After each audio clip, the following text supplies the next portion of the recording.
these are the 15 characters I think would come to the game during the Age of X storyline where we unlock Professor X. We're going to use the theme that took place in Krakoa, so we'll start off right here with Mr. Sinister. Now, I don't think Mr. Sinister is going to get an upgrade or get a rework. I think the storyline will be that Professor X is talking to Sinister, and that will lead to how the teams come into the game. Almost undoubtedly, one of the teams would need to be a mutant team.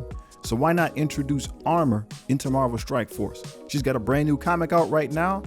They're unveiling the Ultimate X-Men. Worth a shot.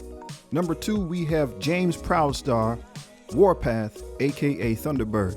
We could be building a New Mutants / Generation X style team, give them that kind of tag. He's already been in some other games, so it would be great to see him in Marvel Strike Force. Coming in at number 3 would be the X-Man, Nate Gray. They could make him a legendary character, and for those of us who don't know about him, he's super strong, right? He's basically Cable with no restrictions. Onslaught used him as a battery, if you can get a hold of that. So hey, they could maybe even use that as a storyline to bring Onslaught into the game. Number 4, Warlock and Cypher. Now, Cypher, he's an awesome character, but I don't think he would do much inside of a video game, but you kind of need him with Warlock, right? They're kind of a duo.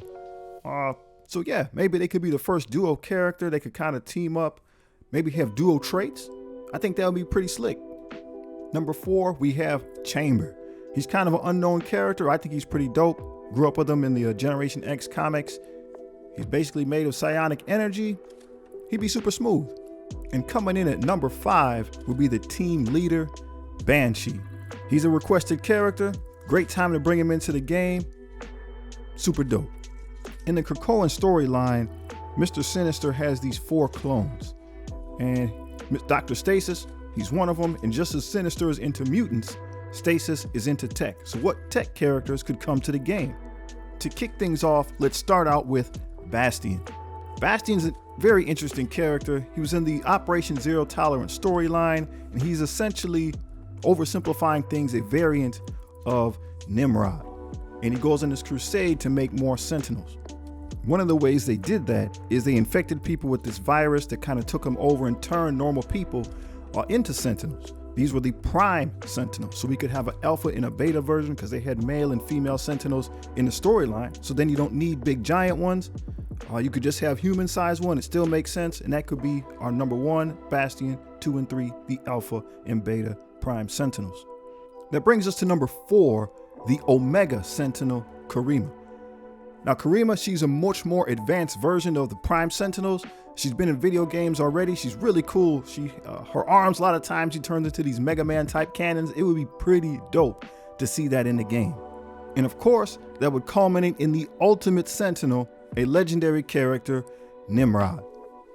I mean, if Professor X is coming to the game, you gotta have Nimrod, right? If it's gonna be Age of X, we should see some Sentinels. Really excited to see how they go about putting this storyline together. Hey, that's been 10 characters that we looked at so far. Let's get the last 5. A third Sinister clone is Orbis Stellaris. Now his jam, he was really into space and space exploration, stuff like that. So he could introduce a set of cosmic characters to the game. So in the course of the conversation, Stellaris could say, hey, this is what's going on out here in space. A big time character that could come to the game is Vulcan. Now he's the other Summer's brother. So Cyclops, Havoc, we don't have in a game yet, and then Vulcan. So he was out there in space, getting involved with the Shi'ar Empire, but he'd be great to have in Marvel Strike Force. Since we're on the subject of the Shi'ar Empire, might as well bring in Lilandra. Right, that's probably what's going on. That's probably where Professor X is. That's what Tawna stated, and I think that he might be right on that. So we'll go ahead and bring her into the game. She's the Empress of the Shi'ar Empire. And to my knowledge, her and Professor X have a child. So if you don't want to use Lilandra, you could use the daughter instead. Sticking with the Shi'ar mindset, character number 3, Deathbird. Now she's Lilandra's sister, and interestingly enough, Deathbird is a mutant by Shi'ar standards. So pretty interesting. She was the opponent. She was trying to usurp the throne. And yeah, man, if you see up there in the upper right-hand corner, she was a chess piece in the game. I don't know how I missed out on that chess collection. I have to go see if I can find that. Check that out. Character number 4 is the champion and protector of the Shi'ar throne, Gladiator. Again, this is a character that's already been in video games, so making a model for him shouldn't be too tough. He's essentially Superman, right? The dude shoots eye blasts, he's super strong. He give Icarus a run for his money. I think he'd be a great addition. Character number 5, Smasher. Now in some storylines, Smasher is essentially Cannonball working for the Shi'ar Empire.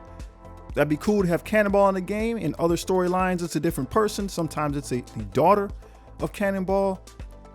Right, not a whole lot of lore on the character, so great to bring into the game and really make it your own. So that was 15 characters. How did we do? Did we hit or miss? What do you think Scopely's working on? What are they going to be bringing to the fore this year? I'm sure they're still writing a story.